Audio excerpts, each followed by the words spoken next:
Luke Savage just wrote an article in Jacobin giving a short re-examination of how corporate media framed Medicare for All back during the Democratic primaries. Let's start the debate with the #1 issue for Democratic voters, health care. And Senator Sanders, let's start with you. You support Medicare for All, which would eventually take private health insurance away from more than 150 million Americans in exchange for government-sponsored health care for everyone. Now, the article takes a focus on advertising because, as everyone should know, advertising influences coverage without a doubt. Those commercial breaks are a vein in which companies inject influence. We know that a primary fear of executives is sponsor flight. We know that cable networks are responsible for millions of dollars in ad sales a day. And we know that internal memos have gone out directing people's coverage and attitudes on topics. In my last video, I mentioned that CNN in the early 2000s was doling out memos urging staff to balance coverage of dead civilians with reminders that we're at war for a good reason. So there is no reason to think that this doesn't still happen, and with every topic.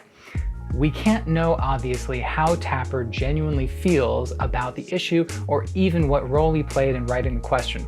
Given the near total uniformity of hostility to Medicare for All expressed on large cable networks, it's far less relevant than the disjuncture between the perspectives they tend to showcase and majority public opinion, which consistently favors the creation of a universal single-payer model. So let's do a little experiment. I'm going to play a random hour of CNN, MSNBC, and Fox, and we're going to see what portion of the ads end up being for an insurance company or for a drug company. Good evening and welcome to Tucker Carlson Tonight. Happy Thursday. So why are the Democrats so angry? We've asked that question a number of times. Take charge of One of my favorite supplements is quinol turmeric.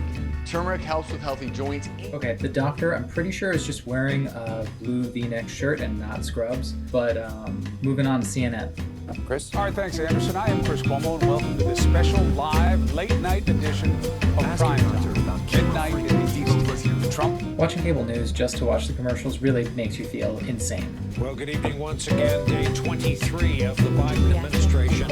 House impeachment managers wrapped up their case. Okay, so all in all, we had 7 ads on MSNBC, 6 on CNN, and 7 on Fox. Over the 3 hours of TV, we had about 48 minutes of ads, and about 14 and a half minutes were generally what we're looking at, so roughly 30%. When I've done these surveys in the past, I've seen a lot more insurance ads and ads for, things like Medicare Advantage programs. These are the only Medicare supplement plans endorsed by AARP. Become a member of Kaiser Permanente, because together we thrive. But I think those tend to land on hours earlier in the day, and I happen to be watching only evening shows. One other caveat is that some of the ads were actually for non-prescription drugs or supplements. Now, I don't know exactly what stake supplement makers have in a single-payer program. My suspicion, though, is that the impetus some people have for taking these supplements would not be there if those people had better access to more doctors and more specialists to address whatever symptoms they have that drive them to take these snake oil pills. But look, that doesn't even matter. Even if you take the turmeric brain pills out of the equation, you still have at least about 5.5 minutes of those ads representing legitimate drug companies. And if these networks combine do about $2 billion in ads a year, that could be a couple $100 million of influence. CNN's Detroit debate is a case in point. The network was demanding at least $300,000 from companies advertising, with a single 30-second spot costing an estimated $110,000. And groups like the so-called Partnership for America's Healthcare Future, in practice a front for various corporate interests, filled out many of the slots. Regardless of how anchors or hosts think about an issue like healthcare, the network's basic model essentially precludes meaningful critique of the status quo by design. As long as it persists, don't expect to see the public interest or popular opinion reflected anywhere on cable TV. So it would make sense that, given the history of executive censorship and control at the networks, that inviting major advocates of Medicare for All is likely discouraged, and vociferous single-payer advocates are probably supposed to be balanced out with their ideological opposites. I mean, we can't know for sure, but there are precedents to support this assumption.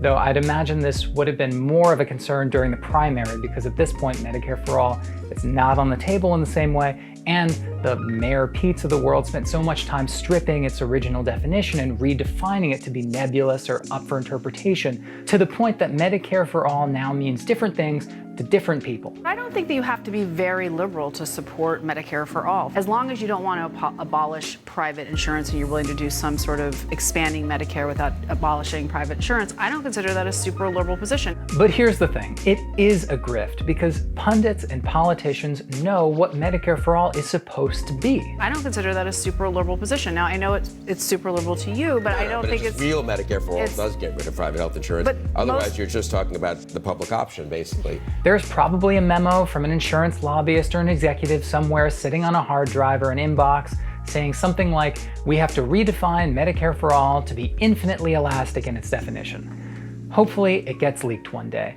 because with the healthcare industry as a key patron, no anchor on any of the networks can be trusted to fully and faithfully represent the issue of healthcare in America.